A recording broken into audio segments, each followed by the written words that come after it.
noticed that, but we just got to have somebody on them this week to try to stop that. But Texas A&M has a good running game with their running backs, and I heard they got a transfer from Oregon. That's a good add they added to the running back. So that's what I remember from Texas A&M. I know you got to study some X's and O's for this game, obviously, but is this game a little less about that and just winning some one-on-one battles and making plays? That's exactly what it is, because I think we're going to have somebody spying Manziel this game. So, Mike Hilton did a great job with that last year, and hopefully we're going to put him back on him this year.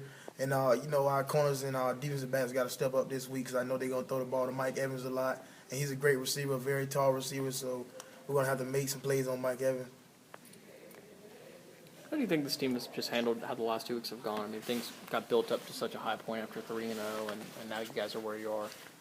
I mean, I feel like a lot of us got a little complacent, after that 3-0 run. But now I feel like everything happened for a reason. I feel like we're in a spot where we need to be right now, to go out and try and play our hardest game that we played of the season against Texas A&M, just because it's our next game and it's our biggest game, So Go ahead.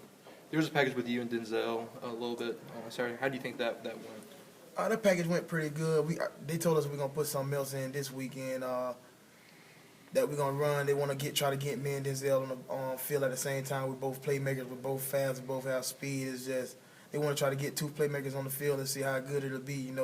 When Denzel's in, he do great. When I'm in, I do great. So we're gonna try to get both of us on the field at the same time with a Mike linebacker, so we can see how we can start to run in the pass. So how does your game change in that set? What do you do differently when y'all are on the field together? When me and Denzel on the field together, Denzel, I feel, take on blocks better than me, fighting off blocks, fighting off linemen. So he plays down close to the line, and I just free roam back that stinger linebacker that's just sitting back 6 yards back, and read the ball, and wherever it goes, I go to the ball. So Darius, you led you guys in tackles at Auburn the other night, and you continue to produce, get consistent playing time. Just what's your confidence level in the defense? I feel like our defense is pretty good. I just feel like we just got to come together and play as a team. When offense plays good, defense plays good, and that would be a good game for all of us. Our offense have been clicking like it usually click, but I feel like offense is going to get back on track this weekend, and defense just going to keep up what we're doing. We want to play better. I know we gave up 20-some points and 30 points in the last couple of games, but I feel like we just got a lot to work on. We just got to go out there and do what we do. Defensively, though, does it wear on you mentally at all when you get a big play, and then offensively they have the struggles that they have? Does that bleed into defense not at all? all? Just because we're a team, I know it puts a lot on us just because it gives them a lot of momentum. But I feel like if we're put in any situation, we should go out there and try to make the best of it. Like, let's say we get the ball on the 2-yard line, I feel like a field goal is great to come out of that. Just because we shouldn't want to give up points anyway. So. Tell me if I'm wrong, but it looked like watching the game on Saturday that there were times when the ends and you guys as linebackers were both crashing in, and it kind of opened up that outside when they ran the zone read. Yeah, see, when I think the coaches really kind of put like a overemphasis on really them running the zone, the inside zone, and the power. Mm-hmm. So we really practiced on that, of crashing down and letting it bounce out to the safeties. But they kind of ran like a totally different offense than we thought they were going to run, and it worked. The offense was pretty good. I like the offense. I like the quarterback.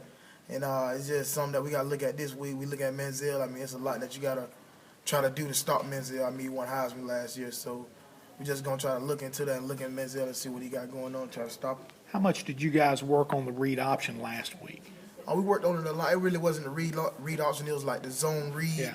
And we worked on it a lot. But like I said, the way we worked on it was they was turning it inside instead of outside. This game, they was bouncing everything outside, so that was kind of giving us trouble just because we practiced on something different than what we seen in the game. Is this Texas A&M game one where the offense is going to have to win it by outscoring A&M? Do you believe that the line of thinking that Manziel's going to get his? I'll tell you the truth, for me playing on defense and me being on the defensive side, I'm really not going to say that just because I have heart and I feel like our defense can go out and compete against anybody in the country. But with me just looking at it, like I said, Manziel's a very good player, and he won Heisman, so it's really, try to maintain Manziel. It's going to be hard to stop him, but the thing about it, we got to maintain him. If we maintain him, I feel like everything's going to fall in place. Our offense is going to do good, and everything's going to click from there.